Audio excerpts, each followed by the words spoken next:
movie starts with a woman dressed in a white gown calmly sinks into the dark and still water. In a private community, Salah and her sister, Tamar, watch the waterfalls when Salah surprises Tamar. The girls leave while laughing and make their way home through mountain terrain to a cluster of wooden cabins. There, the other women called as the sisters and wives are doing chores and singing peacefully. They all worship the group's lone male leader, the shepherd. During dinner, the daughters, wearing blue dresses, are seated on one side of the table, and the wives, wearing red, are seated in front of the daughters. When the shepherd finishes his dinner, he chooses one of the wives to receive his grace. The daughters sleep together and separately from their mothers and pray to the shepherd as their god. The shepherd oversees his lessons among the women the next morning. He reminds them of their fate as his wife and how he made the ultimate sacrifice for them by giving them with all they required. All of them, now dressed in white, are admiring him as he speaks, but Salah appears to be drawn by her own thoughts. As the women continue to worship him, the shepherd dips his fingers into the goat's blood and marks their faces. A short time later, Salah and Tamar are left alone in the woods. Salah notices the shepherd from the distance and requested Tamar to go to the cavern, leaving her alone with the shepherd. As shepherd and Salah walk along, the shepherd remarks on Salah's failure to pay attention to his sermon. Salah gets defensive as a result. She then smiles as she realizes he's just teasing her. As he curls his fingers into her flowing hair, the shepherd acknowledges her attractiveness. Salah then requests him to tell her a tale about her mother, but he refuses. Instead, he leans in for a kiss, then pulls back. Before leaving, he urges her to let the wives re-braid her hair. Salah enjoys their time together when they are alone, believing that she would soon be his wife. While Salah and Tabitha, one of her sisters, are performing their duties, one of the women, Eloise, is delightfully sharing her encounter with the shepherd the night before. Salah is envious of Eloise, who has only lately joined the group and is almost her age, but is already wife. Tabitha warns her about speaking ill of the wives, which leads to a confrontation between them. Tabitha's mother enters and settles the dispute by instructing Salah to take the leftovers to the hut where the impure and sinful women live. Inside the hut lies an unconscious young woman, fasting because she is impure due to her period. Sarah, another woman, emerges from the shadows, showing her scar-covered body. Sarah is taken aback by the small amount of leftovers. Salah, on the other hand, reminds her to eat so Sarah can regain her purity. Salah is convinced that the women who were sent into the hut, away from them, must repent and be punished, just like her fellow unconscious sister, who is suffering from menstrual cramps. According to the shepherd, what they're going through is a penalty for Eve's sin. But Sarah advises Salah that when her time comes, she must be prepared since she will no longer be special to him. Sarah's remarks regarding Salah and her mother have clearly upset her. Outside, Salah expresses her irritation by kicking stones. Later that night, Adriel, the pregnant wife, puts her daughter, Lily, to bed in the daughter's room. Lily insists on hearing a story, but Adriel reminds her that only the shepherd can tell them stories. As she watches the shepherd from the window while everyone else is sleeping, Salah appears to develop an obsessive fascination with him. The shepherd is staring at Salah through the window of his cottage when suddenly Eloise appears. While the shepherd pushes his fingers into Eloise's mouth, the two intently stare at Salah. The next day, while some wives bathe the shepherd, the older wives bathe their daughters. Salah is tasked by the shepherd with assisting a sheep in giving birth. Despite the guidance she receives on how to perform it, Salah is still overwhelmed by the assignment. Salah falls asleep while waiting for the pregnant sheep to give birth. She finds the dying sheep with its newborn lamb as she wakes up. Her thoughts are interrupted when she realizes she's finally getting her period. Salah sneaks in one of the cabins later that night to see whether the blood is still there. She wipes herself with wool and yells in frustration when she sees blood. Salah informs Tamar that a wild dog has gotten into their cottage, got one of the lambs. In her head, though, she sees herself stabbing the lamb. When the wives learn that their sheep has died, they take her to church. She is forgiven by the shepherd. Despite this, Salah regrets for what happened, feeling herself to be impure. One night, Salah overhears a police officer warning the shepherd that they must leave the woods or he will be arrested while everyone is sleeping. The shepherd informs them the next day that they must all travel in quest of another Eden. He then collapses on the ground, and the women rush to his rescue. Salah remains puzzled in her position. The shepherd then grins and smiles with the women who are carrying him on their shoulders. Everyone is excited for their move to a new home, but Salah is puzzled. When the shepherd rubs her neck, a gesture he makes when he is interested in someone, her thoughts become even darker. Shepherd later discovers Salah alone in the woods. Salah is upset about having to leave their house, but the shepherd encourages her to be brave for her younger sisters. The women perform a chant as though saying goodbye to the countryside before leaving home. The group walks with their cloths on their backs and their flock of sheep in tow. They walk by foot, stopping to rest and eat every now and then.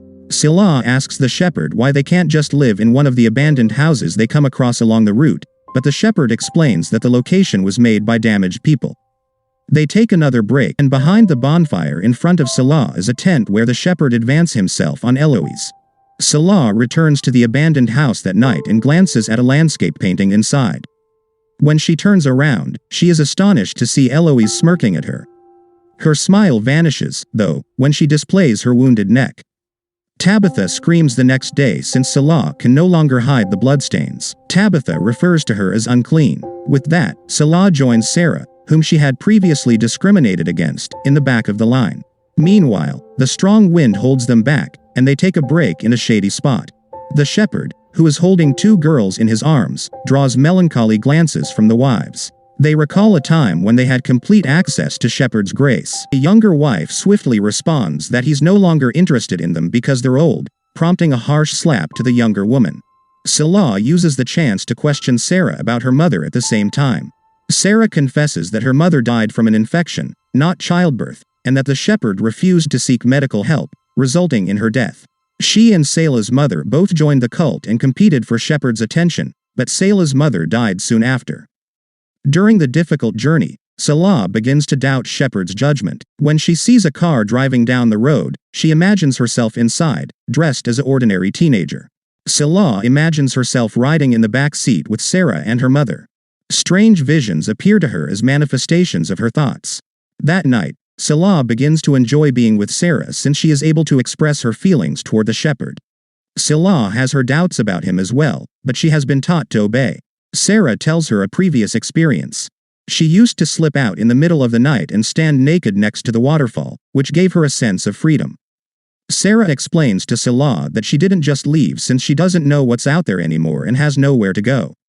After seeing Salah and Sarah's closeness, the shepherd takes advantage of Sarah's weakness of love for him and spends the evening with her while everyone else sleeps. Salah is allowed to walk with the others again the next day. The shepherd expresses regret for leaving her with Sarah, whom he considers to be broken. Due to the long hike, Adriel has contractions during this time. As they listen to Adriel's agonizing moans, the daughters grasp each other in terror. Despite the wife's efforts to assist her during her labor, she dies in childbirth. During the funeral, the shepherd separates Lily from her mother, who has passed away. Sarah holds the shepherd responsible for her death and refers to him by his given name, Michael. The shepherd conducts the burial in a cold manner, burning her body while the others sing a farewell song for her. Enraged, Salah sees another vision of herself, this time in front of Adriel's burning body. The next day, Salah sees Sarah isn't accompanying them. Sarah tells Salah that she is taking the baby with her.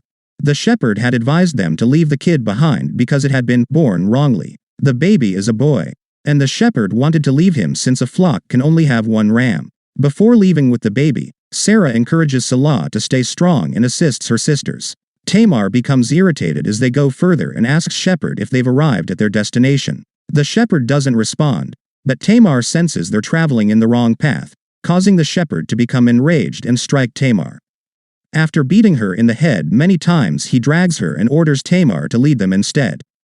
The women are unable to stop it since they are also frightened of being hit. As the shepherd denounces Tamar, Salah watches the situation with an angry glare. After a while, the shepherd declares a meadow with a gorgeous lake to be their new Eden. The sisters' faith has been damaged by the journey, but the shepherd baptizes them all, which looks to be an act of cleansing and control over them. The first young woman expresses her dissatisfaction with the situation, but when Salah's turn comes, he keeps her underwater longer than the others. Salah imagines herself drowning in crimson water while clad in flowing white clothing with the other women while underwater. Before the shepherd lifts her up again, she is reminded of all her rage.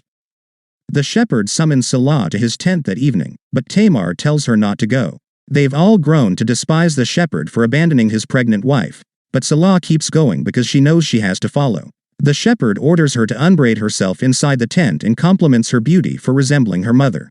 He grabs her and puts 2 fingers in her mouth, preventing her from screaming.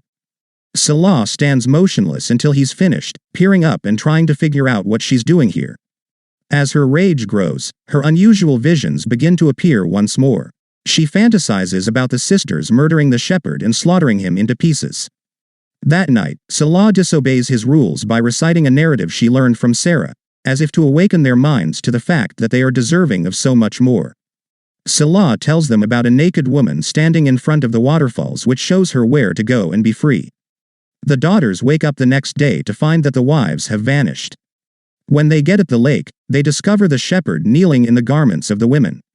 The shepherd concocts a story about their being carried away by the river and how they will now live forever. While the children lament the loss of their mothers, the shepherd instructs the daughters to take on the role of wives. Salah is the first person he asks to marry him, and he promises her all of his grace. Salah, however, is enraged and refuses to accept his grace, claiming that he is not their shepherd. The shepherd is stunned when his favorite daughter rejects him, so he slaps Salah. Salah strikes back harder as she imagines what the shepherd has done to the wives. The cops eventually arrive at the site where the old wives' bodies had washed away. They continue down the path and come upon paintings of shepherds as well as signs that humans formerly lived there. Then they encounter the shepherdess, who is hung from a tree and appears to be dead. His head is adorned with ram's horns, signifying that he is a demon dressed as shepherd. The daughters, on the other hand, are standing in front of a waterfall, as in Sarah's story. Salah, who stands in front of them, is clutching a bleeding lamb.